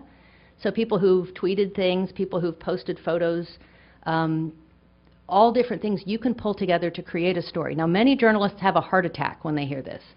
This is like, and actually one person, I don't remember if it was on your site or on Neiman Storyboard, wrote like, you know, journalists using curated tweets, you know, for a story, like, just shoot me now, was basically what they were saying. But what I found fascinating about this particular take on it is that it really captured, for people who didn't know anything about the story, this timeline. There was a lot of stuff that people didn't know right in that moment, and that were still questions a couple days later. And so in the midst of that, when there were still no answers, and there weren't going to be answers for a couple days, TBD set this up, and they pulled in tweets as reports were coming in, so you could understand how it had unfolded and what people didn't know and when they didn't know it and when the news did come through. So it's recreating that narrative of how the information is evolving and how the events are changing. And now they've done other coverage since. That's more traditional coverage now that things have happened and it's clear. But in the moment, they didn't have that. And so they tried to create a moment-by-moment breakdown of what was happening and when did they find out which elements. And you can add text into Storify. you can shape that story yourself. It actually was created by a former AP reporter. And I think it's a really interesting tool, and I think we'll see more of that in terms of using traditional reporting techniques but pulling in some of the networks and information from social media. One of the other things I think is going to happen is that you're going to see statistics and story being pushed closer and closer together, and our ability, data visualization, data visualization, data visualization. But it's a way to have authority with communities that are data focused while still being able to push things toward a story that the public can understand. And so you have word clouds, and so you have different things. And one of the things that I like about this, or that's intriguing to me, is that you've got, this is IBM's Mini Eyes, which you can go in and upload a data set, and it will create a data visualization for you. I mean, and there are existing data sets in there. There are already a whole bunch of them. Gapminder, which is one of the most interesting iterations of this, I'm going to play for you this thing, just because anybody's ever seen me talk before, I apologize, because I love this video. But here we start, this is the y-axis is life expectancy, the x-axis is income per person, and these colored dots are countries of the world by region. Same color are same region, and we are going through 200 years of time. So we have characters as countries. Countries here are characters.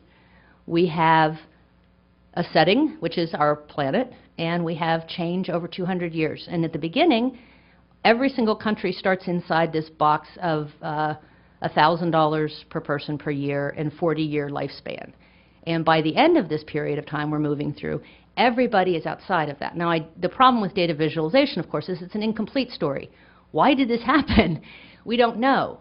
But we see it looking more and more like story, to where it's giving us pieces of information that people who watch 60 Minutes, that people who like, their Sunday comics and they want to read a story about people that they can imagine, they can connect with some of these data visualizations.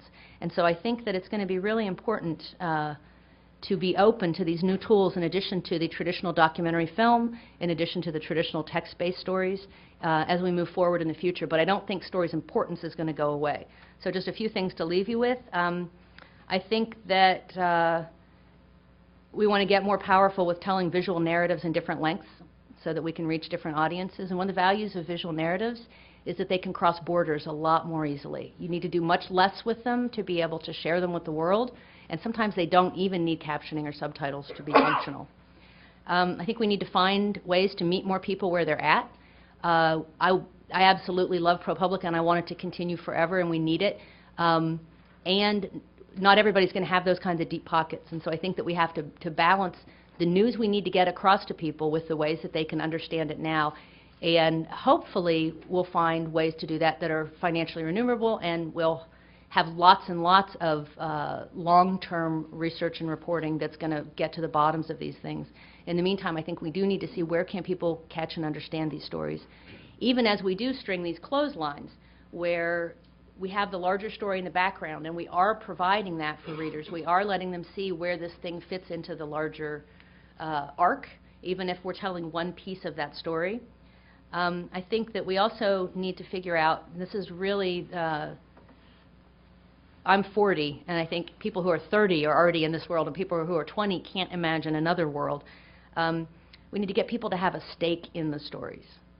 I'm giving you cookies for giving me answers. But, that's a really simple version of it.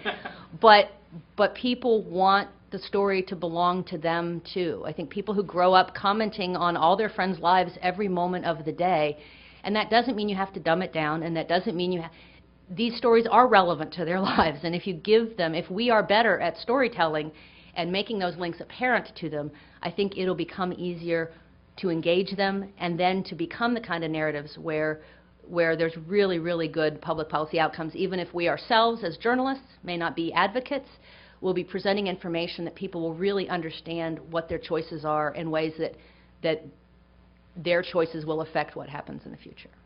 So there's a lot more, but I'll stop there.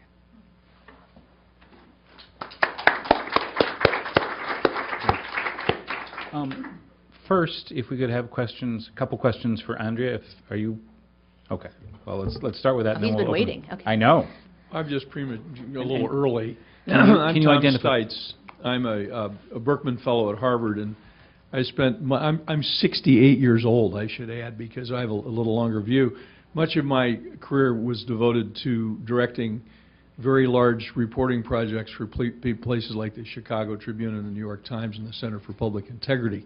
And I say that to give myself a little bit of a sort of my cultural citing, but it also is context for the fact that I don't experience very much investigative reporting as game-changing. I have seen an awful lot of it, I've overseen a lot of it, that seems to change a game, but then the game just slides back to where it was and often veers off in worse directions than it was before the reporting was done, not as a cause and effect. It just has a momentary thing. I do think that some things are inflection points. Abu Ghraib, I think, it was fully an inflection point. Watergate is an inflection point. But the great stream of stuff goes on. And so what I'm wondering is whether you see, any of you see, anything in the way that reporting is changing, that all these wonderful new tools that actually could lead to journalism that makes changes the game so that it stays changed, as opposed to simply have a little blip of interest and then goes away. Well, I can say something to that, which is what you're saying is absolutely true. And I was just thinking as I was talking about the Dana Priest and Ann Hull thing, like, gosh, did that really totally change? I should go look and see, if Walter Reed, what's the situation there? Because that, I don't know that that was a long-term game changer, even as I was saying it. One of the things that I think that some of the new technologies help with is it's a lot easier to find out what's gone before. There was a Pulitzer Prize finalist this year for feature writing, I think it was feature writing, I don't think it was investigative reporting, that was the St. Petersburg Times. It was a project called For Their Own Good, and it was about just horrific abuse at a boys' detention center in Florida. And what most impressed me about the project was they went back and they looked in the newspaper, their own newspaper archives, and they found that, this story had popped up every 15 years or so. I'm making up that number, but every, certain cycle for a century. So then the story became 100 years. And I don't know. I mean, I know that Ben Montgomery and Waveney and Moore are still following up on that story. I mean, really awful abuse, stuff that, you just wouldn't believe. And I know they're still following up on that story. So it's good that the Times isn't letting go of it. But I have to think that having access, that some of the tools we have to access prior research information and check people, make people accountable for things that were said or done in prior things, allow us to present those stories like that in a slightly different way, so that it isn't just the sexy, if it bleeds, it leads thing, abuse at boys' home. But here, look, dear readers, 100 years. And we can't, our role as advocates or not, again, is an important question. I have talked to many journalists now who simply say they are advocates. I think that's still something we have to resolve. But I think making the public accountable to its own history is a way, in a way that they can actually hear, may help with that. But it's certainly a long-term issue. Jim? Jim Parody, Comparative Media Studies.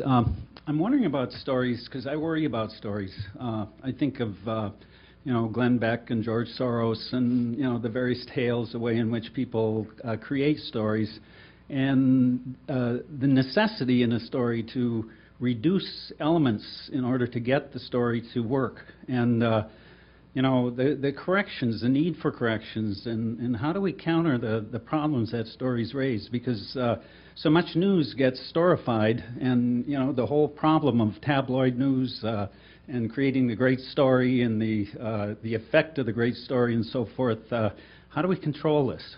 Well, I think it's a pressure that you find in any kind of reporting. It just shifts depending on what kind of reporting it is. If you're a inverted pyramid reporter and you're rushing to get that story in, you've got a different kind of pressure, but it's just the same pressure that might require corrections. I mean, so that, I think, is a different issue than narrative. There's the pressure to have a great story, to maybe you haven't checked everything yet, maybe you haven't, and you want to go with it, and so it's the ethics of any kind of reporting, I think, have to be brought to bear the same way on storytellers. But certainly, there are some destructive aspects of storytelling. It can be reductive. It can generalize. I think, unfortunately or fortunately, it's how people understand things. So to say I'm not going to do that because because people I don't like do it, or because it might cause problems, I think may not be that useful of an approach. And it is a difficult question because did you do reporting yourself? I assume that at some point you were doing reporting. And you probably talked to academics at some point, and you probably said, I can't put that in the paper. Can you tell it to me in a way that my readers will get it? So I think any kind of journalism is an effort to take very, very, very specific community information from experts and bring it to a different community in a way that they can understand it. It is always a process of reduction and generalization. The problem is when you over-reduce, oversimplify, or overgeneralize, which again I think is more an attitude of doing quality work, and that's important. I think simply using story techniques, again, some of these studies have shown that reporters who aren't doing narrative reporting in their minds are already doing this. So it's better that we be aware of how people, and you know what? If you have a partial narrative in there, people will make up the rest of it. This is one of the things that they found. They will complete the narrative themselves, sometimes in profoundly incorrect ways. Now, I'm serious. And so I think one of the things we have to keep in mind is if people are already doing this, what is the most ethical, responsible, complete way we can do it that is not so specific and jargonese that they can't understand it? Just a further comment. I mean, in some ways, this is where the historian meets the journalist, right. Because the historian has the same problem, and that is even the most massive history is you can't in some put way, everything in there. It's bent. So, I mean, we're constantly fighting this problem of creating the illusion, or I mean, there's always an element of illusion in the story. So, and that's a legitimate thing in storytelling, but.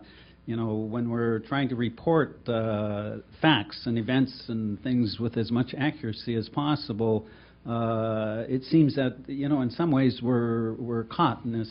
Well, if we want the speed of the 24-hour news cycle and the accuracy of peer-reviewed journals, you know, that's going to clash sometimes. It's, you know, there's going to be casualties of that. I think we try to honor both things as much as we can.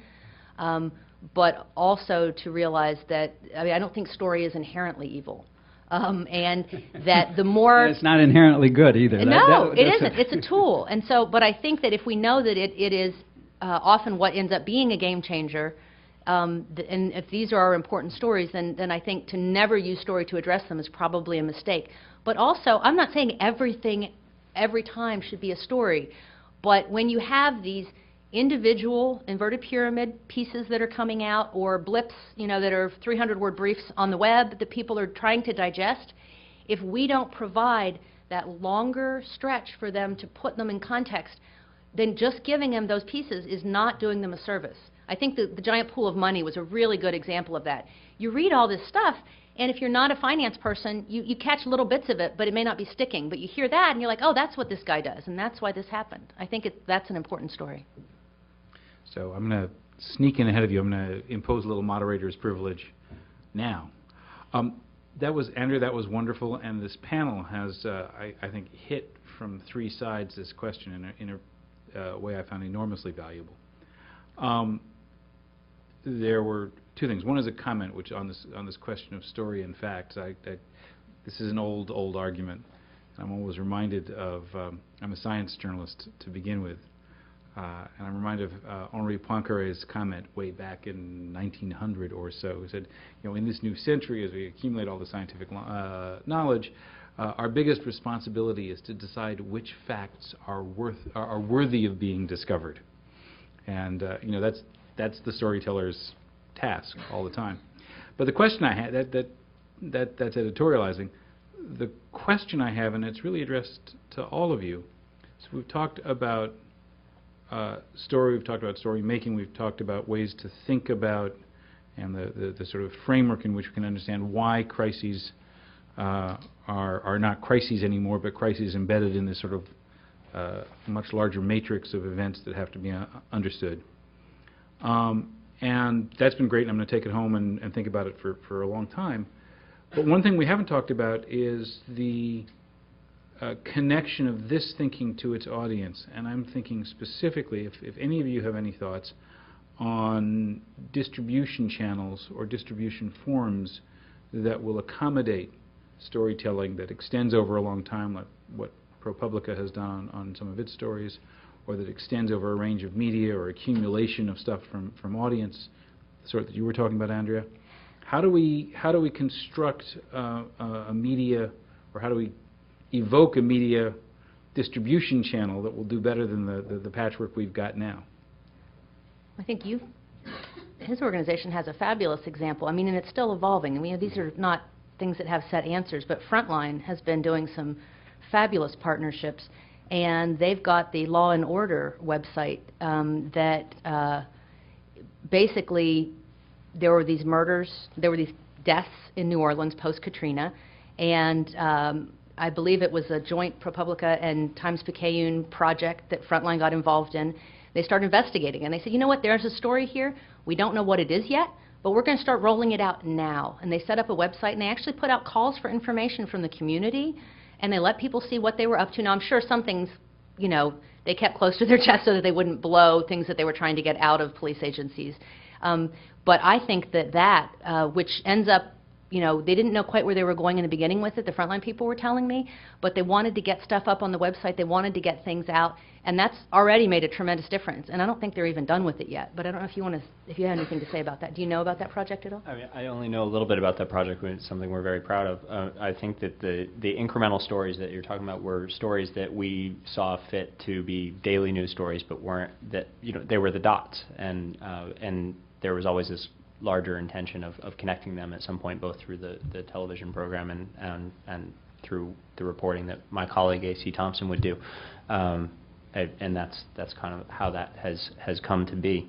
And just aside from that, while I have the microphone, I was just going to say that I think that there's also a longevity issue, a benefit that's coming from that project, from the presence on the web of news that will preserve the impact, I think, of these investigative projects, so that they don't just slip away into history and be forgotten, and let the things that they're supposed to impact revert to how they were before a story was published. So I think that's one of the shifts that we're seeing as well.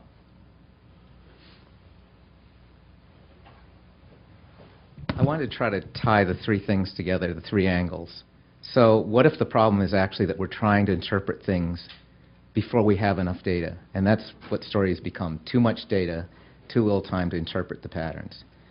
So what if we think about this as meaning making, and there's constantly a map of information, and we're trying to navigate that as people who are in the moment, in the experience, or slightly at a distance, which would suggest we need harvesters of situations, curation, pattern detection, interpretation, and prediction, so we could see how good people are at interpreting. In other words, scary thing, how accurate is a reporter at finding the right patterns? And we could also be tracking the predictions, and we could have pros who are paid doing that along with people on the ground who aren't paid but have more local knowledge. That would get rid of the real time. I mean, now you have the melding of history and story.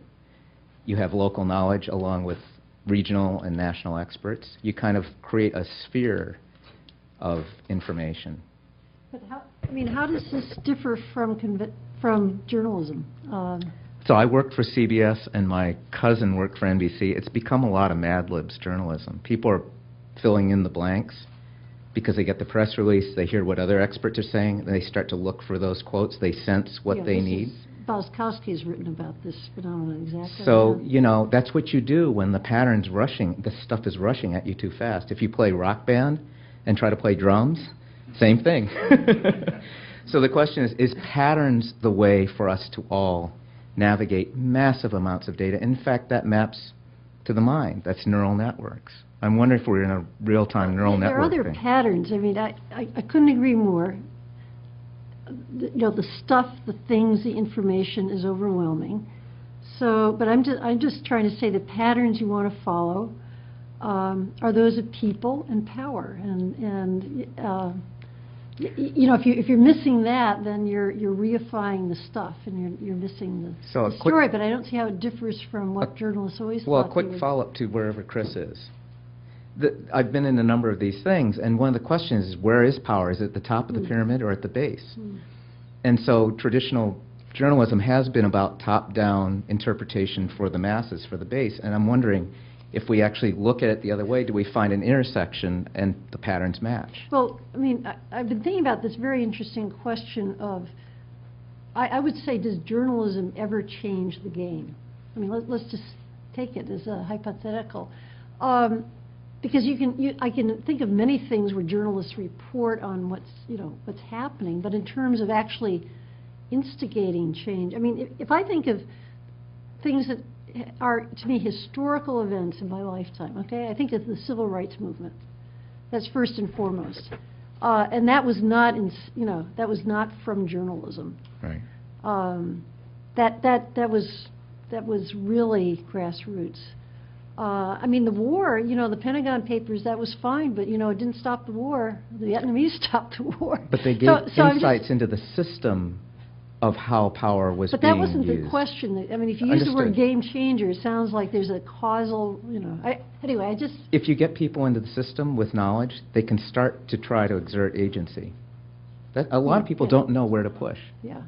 It's just a comment. I was trying to tie together kind of the sense of the barriers and see if there's one there that can then fall out into traditional journalism, as well as real-time data visualization, as well as to the little thing that becomes the big thing, BP, and then becomes the small thing again.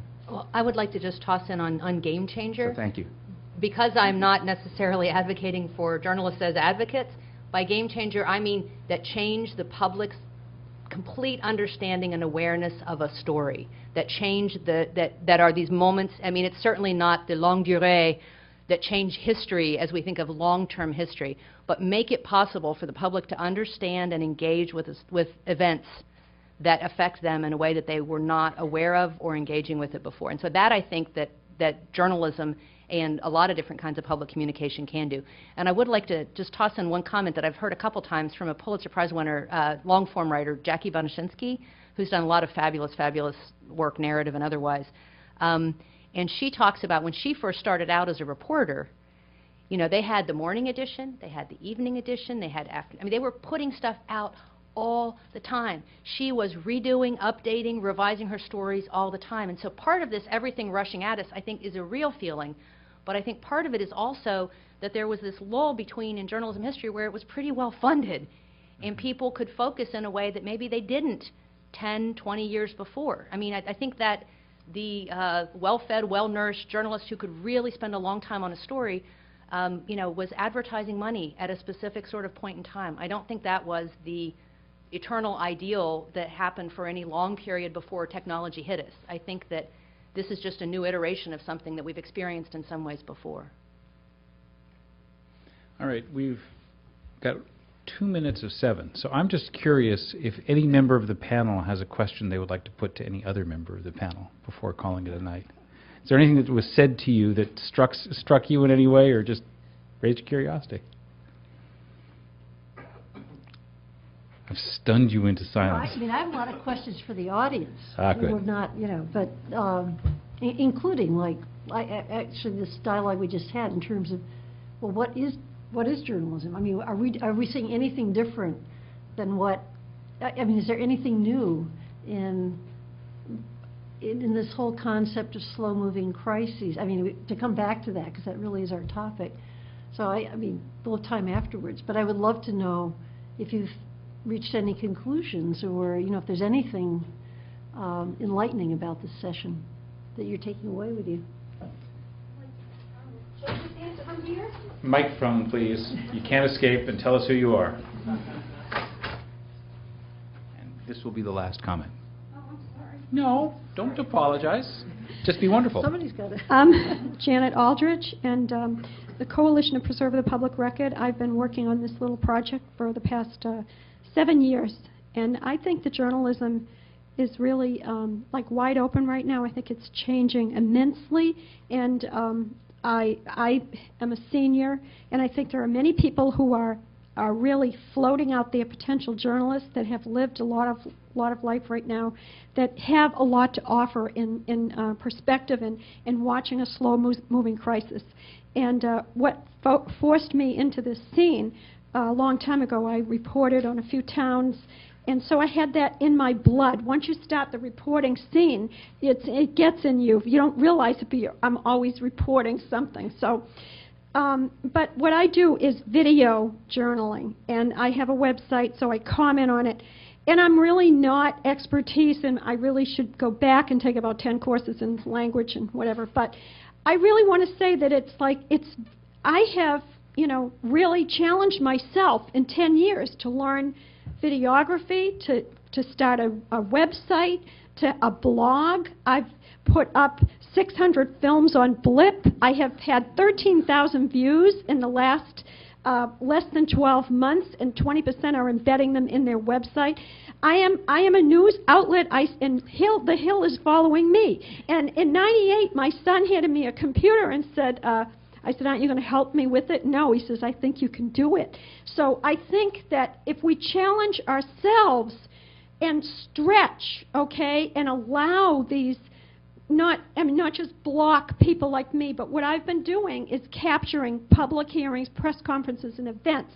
And what I have been doing is to my own investigative report on how the media reports. And so I started out by just saying I was doing documentary, and so like they would let me just saddle right up beside them, and so like I would just tape whatever they were taping, and then I would tape them, and I have tons of footage of streams of cameras and little people and big people and being, all sorts of media disruption that that has formed story. So I love what I'm doing, and I'm about to set it off like what did you call it? ProPublica. I'm setting this up as the Coalition to Preserve the Public Record Archive Project. I want it to go national. And I want people, journalists, to put their footage into this project as public record documents. So I think, yeah, there's a lot of money that needs to be found to do this sort of thing. But you know what? 13,000 views with no advertisement says that the public wants the story. And they want to see what a journalist says about the story, but they want the story. They want to read it. They want to have that story and own it. So that's my comment. Thank you. Thank you. And can we now thank our panelists?